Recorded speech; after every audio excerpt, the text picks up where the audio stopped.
the talk that I will be giving, fundamentally it's about asking the question whether coaching can become an integral part of society, and also asking ourselves whether we can bring about deep change at scale. So both of these questions you will find getting answered with some of the examples from the work that is presented here, and it also throws up ideas for how coaching might look different in the newly defined VUCA world. So let me start with my first proposition for the day. My first proposition is that VUCA and all the disruption that we are talking about means that there is an incredible opportunity for helping people from different areas. So these are some examples, and they're very concrete and very defined examples. For example, bankers in India, there are hundreds of banks. They are going through automation, they have ATM, they have mobile apps. Their traditional roles are being completely disrupted. And as they are getting disrupted, they are being asked to take on completely new roles. They're being asked to say that you're not supposed to be delivering banking processes anymore, but you have to go out there and counsel your customers, help your customers solve financial problems. They don't know how to do it. And when we are talking numbers, we are talking about more than 1 million bankers like that. Now, that's one example. We're talking about school children. They're entering a world which is completely different from what their textbooks teach them. Their teachers come from an older world. Their teachers are locked up in an older mode of thinking. And these young kids are coming out there and they are expected to adapt to traditional ways of learning and thinking. They don't attend conferences like what we are attending. And these people need radically new ways of thinking about themselves and the world around them. How are we going to help them? And yes, there's both an opportunity and a need.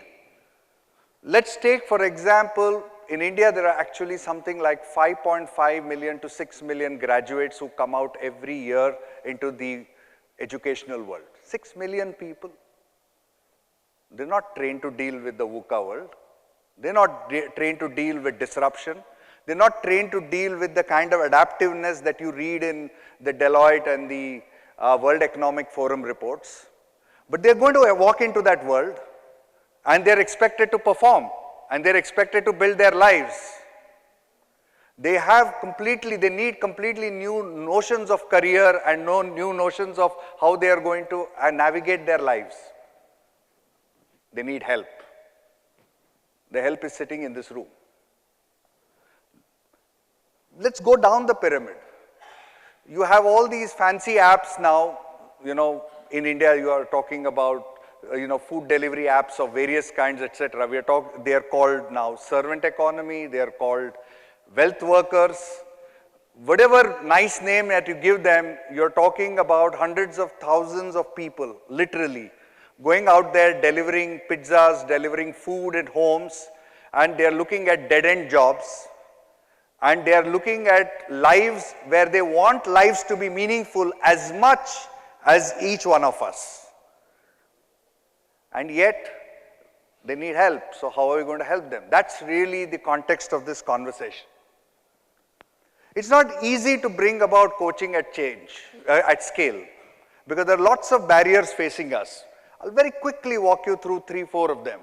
The first thing is institutions themselves don't recognize that their people need this kind of support.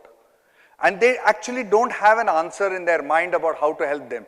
They think training is the answer, but training is only part of the answer, but it can't be the whole answer.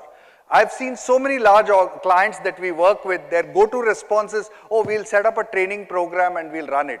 But that's not going to help people cope with completely new roles and completely new ways of working.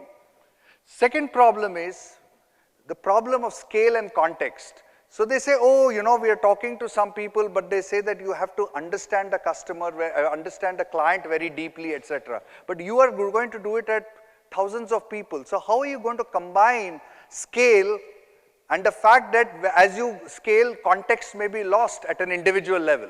So you need to reconcile the context that we build with a client and with the fact that you also need to scale it. So that's a challenge. The third challenge is that even if you are building capability inside organizations, suppose you take teachers. Teachers teach, they don't coach.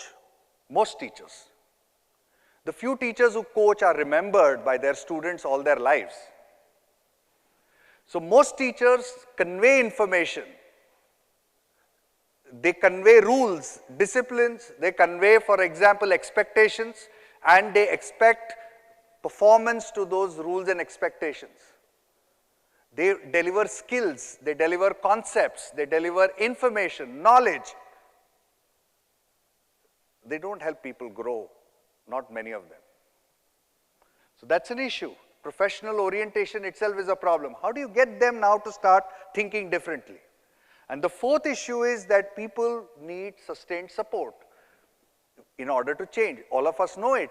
How do you provide it on a scalable basis? So these are some of the challenges that we are talking about when we say that we want to scale coaching, you know, across large numbers. So is there an answer for this question?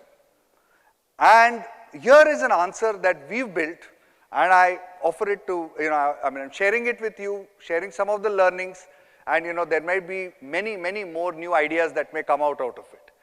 What we're saying is that it is possible to do something which we call knowledge interventions. This is a way of building that new kind of a VUCA world. And these, by the way, are not just examples, they're actual situations that you worked on. This is in large corporations. How do you build new kind of thinking in public sector or financial services, software, retail? How do you help nurses? How do you help them cope with stress, and how do you help police cope with stress? Cognitive resistance in youth because they are dealing with peer pressure of all kinds. Building self-esteem in petrol pump attendants and people who are the underbelly in a way of society. How do you help all of them go through this conscious self-directed change? How can you trigger it off on a scalable basis? That's really the challenge of knowledge interventions. If you can trigger off this conscious self-directed change in people and get them to start moving on a journey of change and support them, then you have a way of engaging with this incredible need and this incredible opportunity. And that's going to be what I'll talk about with 3 examples in 3 different contexts and with a few learnings around these. Let's take the first context of an intervention that we are doing in schools. Let me first give you the big numbers, just to kind of give you at what scale it can operate. So, this is a 3-year program. It's a program which is a learning coaching program run for 16 sessions a year, 3 years in a row, standard 7th, 8th, 9th. It's given free of cost, no charges for it. It's done pro bono. It is being implemented. We have implementation partners. This program has been running every year. 600,000 students go through it.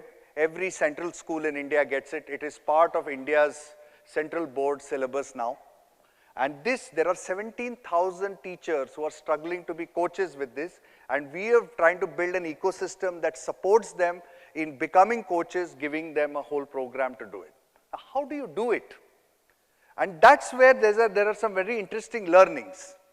The first thing is that while the school teacher has to be the coach, along with it, we need to help them we have to integrate training and coaching. It's not that coaching is working alone. We need to give them new discovery models of learning that allows them to deepen their vision of self over a period of time. So over 4 years, over 3 years, they systematically learn to deepen their vision of self on one side. And on the other side, we need them to grow in their responses, which means you throw at them hundreds of situations, examples, teach them how they can work together to solve all kinds of life problems so that they build that confidence, that theme called I can, which comes out in them, and you keep building it in them. What is interesting is that when you pilot it, test it, build it, you can scale it. And you can scale it at these levels. And when you do it at this level, you are getting responses which are something that we haven't seen before. Now, this is one example of how coaching, and all these school teachers are being supported in coaching, but they need a lot more support in order to help them, coach even better. And this is, for example, one example of what can be done when you are trying to, deliver coaching at scale. Here is another example. It's a very interesting one. I've used the term building self-esteem in the less visible. Why do I use that term? We did an ethnographic study of people who are in the gas station or in the petrol pumps in India. And we asked them to draw out or to draw a picture of the petrol pump. 85 to 90% of them, without fail, drew beautiful infrastructure of the pump, but they did not draw themselves. In short, they believed that they were irrelevant.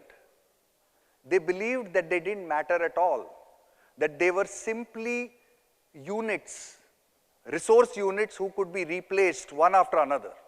What do you think is happening to a human being who's going out there and who believes that he or she counts for nothing? Now, the company, and that was a Fortune 500 company, is running customer service programs for these people and asking them to smile. You're expecting a petrol pump attendant who's there with fumes, petrol fumes, who has no sense of self, to go there and serve customers? And with a smile? What are we talking about? And these people have no life after that. So now, if you want to help them, you need to do lots of things. First of all, you need to convince the business leaders that stop thinking in terms of productivity. Start thinking in terms of being. Start thinking in terms of empowerment. Start thinking in terms of trying to get them to be empowered, not empowered from outside, not empowered in the sense of someone giving you power, because most people mistake empowerment as assuming that power is given to you. Empowerment actually means empowerment. It's actually how you are empowered from within. If they have a sense of new empowerment, then you are going to pull it off. And then you give them a structured coaching engagement to help them run it. Now, if you want to run that, notice that there are three components. One is deep learning. Now, by deep learning, we don't mean the deep learning associated with AI. We mean the deep learning associated with human beings. So, what kind of deep learning are we talking about? That petrol pump attendant, for example, has an identity built around class. It's built around his or her status in the social hierarchy. So, they believe that in that pyramid called the social hierarchy, they are the bottom of the pyramid. What if we transform their identity and try to help them look at themselves slightly differently? Can we help them discover new ways of framing themselves and framing their whole thought about who they are? And if you started asking them that, can you build identities built around strength? Can you have identities built around your ability to contribute? Can you have identities that are built in a way that is enriching to yourself? If you can create those identities and get them to discover it, get them to find out, then you're already making progress. And then after that, if you can convert the big person in their little social system, and the big person in their social system is the sales officer who comes from the company. You see, they're working in these petrol pumps all over, and 25 or 50 petrol pumps reports to one sales officer. So the sales officer is the big guy from the company who's coming there.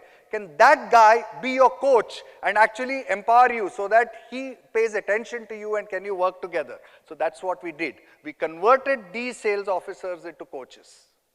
We said, you are the guys who are going to coach these people when you go and visit it. So you're not going to sit with the rich dealer in the petrol pump talking about, how much sale you made alone, but you're going to spend a day or you're going to spend a few hours working with the people down there and helping them think about themselves differently. And if you can do that, then you're talking something else. And now you add a third element. Why is it important that people have to live in dead-end jobs in a growing economy? Why can't they actually look at career pathways? And why can't you get in new people? Because at least in a country like India, there are as many or 5 times more people standing out there as there are people who are inside. So you always are going to get people, help them move on. So which is what we convinced the company to do. We said, why don't you guys do that? Now this idea is now institutionalized there because they realize that they are having people who are highly motivated in those 3 years and or 4 or 5 years when they are there, because they believe that there's a growth path for them. They don't see themselves in dead-end jobs, and they see at the same time that they're getting empowered. This is an example of coaching being used, or that coaching, and then you add that with incentive structures, etc., just so that you kind of add the topping on the cake. But that's not what's driving it. What's driving it is a completely different vision of the person. Now, this kind of thinking is what coaching really has to offer to organizations, where it can challenge their traditional notions of looking at structures and looking at incentives and punishments as the only structure in which you are operating. And you can actually look at each of those stakeholder groups in the organization totally differently. Let me give you one more example just to illustrate it in a slightly different way, which is what we did with India's largest bank, State Bank of India. It has 200,000 people at the time when we were working with it. And what we had to do was that over 18 months, we spent 4 times working on them. And what did we coach them on? And what did they actually learn, or what did they discover about themselves? They discovered that they are not just bankers, but citizens. And they are first and foremost citizens. That means coaching is also about discovering deeper identities. It's about discovering that your identities need not be limited to role identities. That, I'm a banker, I'm a manager, I'm a, I'm a whatever, chief executive of a company. I am a citizen of a country. I am a contributor to the nation. I am someone who can make a difference to people. Coaching has the ability to help people dive deeper into themselves and to widen their vision of their identity. Now just imagine when you do that. Now you have to do it at scale, so you have to find ways of helping people discover and build tools, which we did all that. And when you do that across, and we had 1,000 state bankers working as coaches. And after we worked, almost 30 to 40% of them stay in touch with us because they say it has been one of the most fulfilling periods in their working careers. Many of them have actually taken on careers as coaches, done certification programs after they've retired from the bank, simply because they found that it was far more exciting working with people than with money. And when they did this, and when you do this kind of thing, this is the kind of response that the chairman of that bank talks about. He talks about saying that I can see a new kind of energy that people have across, a new kind of willingness. Where does it come from?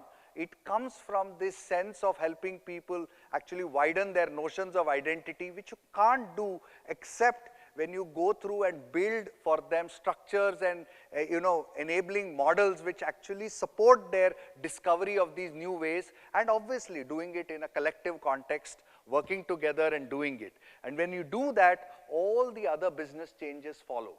So I also have a proposition that I believe that deep coaching, real coaching, can actually create the conditions for order of magnitude improvements in performance in organizations. They can actually help organizations do things that they never imagined they can do, provided we saw coaching, and we saw coaching not as an individual process alone, but we saw it as a process of collective change. We saw it as a process where you are really helping a large group of people rethink their notions of self, identity, their notions of who they are, their notions of how they work together. When you start challenging those, you start making big, big differences.